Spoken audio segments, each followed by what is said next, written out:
नमस्ते विद्यार्थी मित्रों, भूलका सागर विद्या भवन में आपका स्वागत है। मैं एकता कुकड़िया, मेरा विषय है हिंदी और आज हम सीखेंगे कक्षा छठी के इकाई 1 जिसका नाम है दयालु शिकारी। दयालु शिकारी इकाई में चित्र दिए गए हैं और चित्र के ऊपर से हमें कहानी सीखने का प्रयत्न करना है। चलो हम चित्र देखते जाएंगे और कहानी समझने का प्रयत्न करते हैं। एक शिकारी था। एक दिन उसे हिरनी का मांस खाने की बहुत इच्छा हुई। वह अपनी बंदूक लेकर जंगल की ओर चल पड़ा। जंगल में उसने एक मोटी ताजी हिरनी देखी। हिरनी को देखकर शिकारी एक पेड़ के पीछे छिप गया और उसने हिरनी की तरफ निशाना साधा।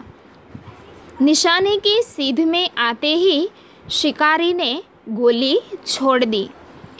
गोली की आवाज़ सुनकर जंगल के दूसरे हिरन भी इधर उधर भागने लगे। शिकारी की गोली हिरनी को टांग में लगी थी। गोली लगते ही हिरनी नीचे गिर पड़ी। शिकारी हिरनी के पास गया। उसी समय हिरनी ने एक छोटे शावक को जन्म दिया था। हिरनी ने छोटे शावक को जन्म दिया है। यह दृश्य देखकर शिकारी को हिरनी पर दया आ गई। जंगल की थोड़ी ही दूरी पर पशुओं के इलाज का एक अस्पताल था। शिकारी हिरनी को वहां ले गया। डॉक्टर ने हिरनी की टांग में से लगी गोली निकाल दी और उस पर मरहम लगा दिया। तब हिरनी को बहुत आराम मिला। बाद में शिकारी हिरनी को उसके बच्चे के साथ जंगल में छोड़ आया। इस कहानी को हम अब गुजराती अनुवाद में सीखने का प्रयत्न करते हैं। एक शिकारी था। एक शिकारी હતો। एक दिन उसे हिरनी का मांस खाने की बहुत इच्छा हुई। एक દિવસ તેમને હરણીનું માંસ ખાવાની बहुत इच्छा थी। वह अपनी बंदूक लेकर जंगल की ओर चल पड़ा। ते પોતાની બંદૂક લઈ અને જંગલની तरफ ચાલવા लाग्यो। जंगल में उसने एक मोटी ताजी हिरनी देखी। जंगल में તેમણે एक मोटी अने ताजी हरणी ने जोई। हिरनी को देखकर शिकारी एक पेड़ के पीछे छिप गया। हरणी ने जोई शिकारी एक झाड़नी पाछळ संताई गयो और उसने हिरनी की तरफ निशाना साधा अने तेमणे हरणीनी तरफ निशान ताक्यु। निशाने की सीध में आते ही शिकारी ने गोली छोड़ दी। निशानीनी सीध में आवता ज शिकारीए पोतानी गोली हिरनी तरफ छोड़ी।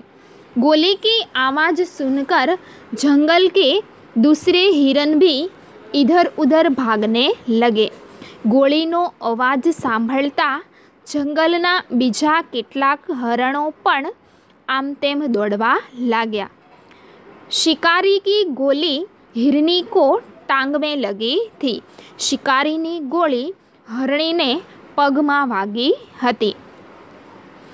गोली लगते ही हिरनी नीचे गिर पड़ी।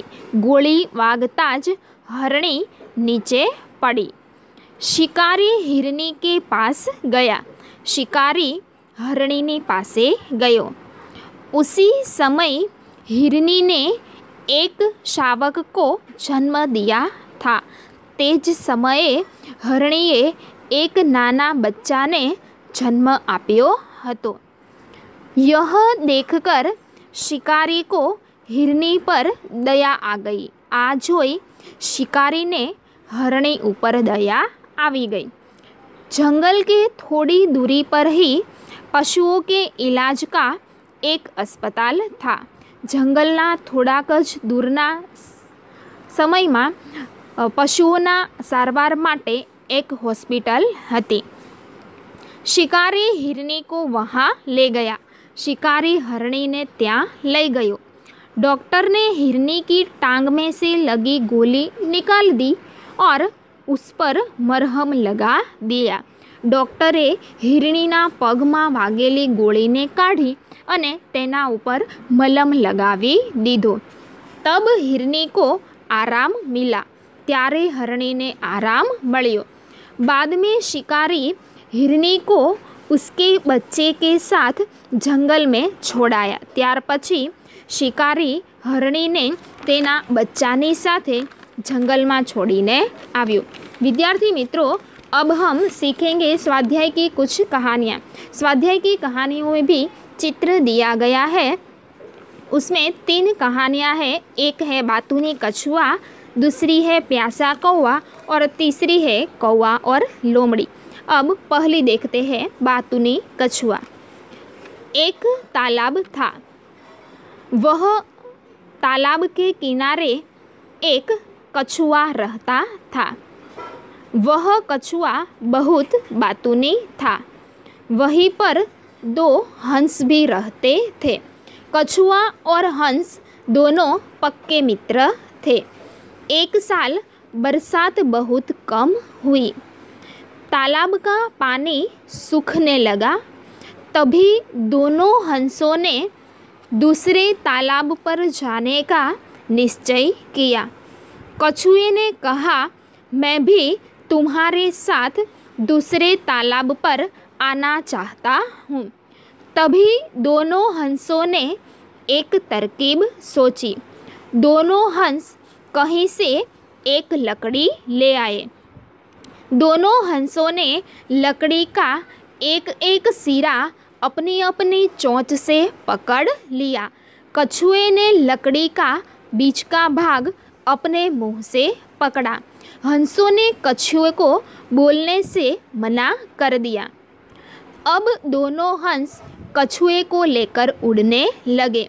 दोनों हंस कछुए को इस प्रकार उड़ते देखने के लिए गांव के लोग इकट्ठे हो गए। लोगों को देखकर कछुए से चुप न रहा गया। उसने बोलने के लिए जैसे ही मुंह खोला तो अपने मुंह की लकड़ी छूट गई और कछुआ नीचे गिर पड़ा और मर गया। इस कहानी को भी हम अब गुजराती अनुवाद में सीखने का प्रयत्न करते हैं। एक तालाब था। एक तलाव हतुं। तालाब के किनारे एक कछुआ रहता था। तलावना किनारे एक काचबो रहतो हतो। वह बहुत बातूनी था। ते खूब ज वातुड़ियो हतो। वहीं पर 2 हंस भी रहते थे। ત્યાં 2 हंस पण रहता हता। कछुआ और हंस दोनों पक्के मित्र थे। काचबो अने हंस बने पाक्का मित्रों हता।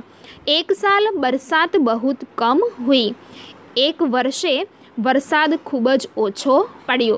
तालाब का पानी सूखने लगा। तलावना पानी सुकावा लाग्યું। तभी दोनों हंसों ने दूसरे तालाब पर जाने का निश्चय किया। त्यारे ज बंने हंसोए बीजा तलाव पर जवानो निर्णय कर्यो।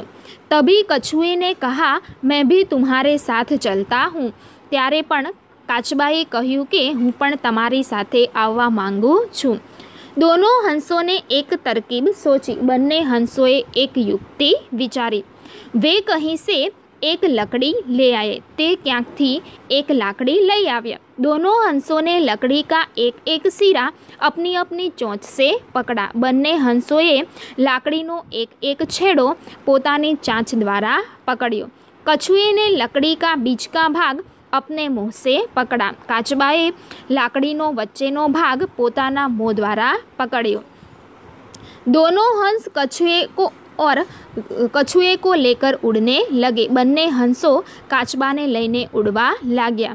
इस प्रकार कछुए को उड़ते देखने के लिए गांव के लोग इकट्ठे हो गए। आ प्रकारे काचबाने उड़ता जोई अने गामना लोको जोवा माटे एकठा थया। कछुए ने जैसे ही मुंह बोलने के लिए मुंह खोला तो मुंह की लकड़ी छूट गई और कछुआ नीचे गिर पर मर पड़ा। काचबाए जेवी ज रीते बोलवा माटे मों खोल्युं त्यारे तेना मोंमां रहेली लाकड़ी छूटी गई अने काचबो नीचे पड़ी अने मरी गयो। विद्यार्थी मित्रों, अब स्वाध्याय की दोनों कहानियाँ आप अपनी अपनी कॉपी में गृह कार्य में आपको लिखनी है।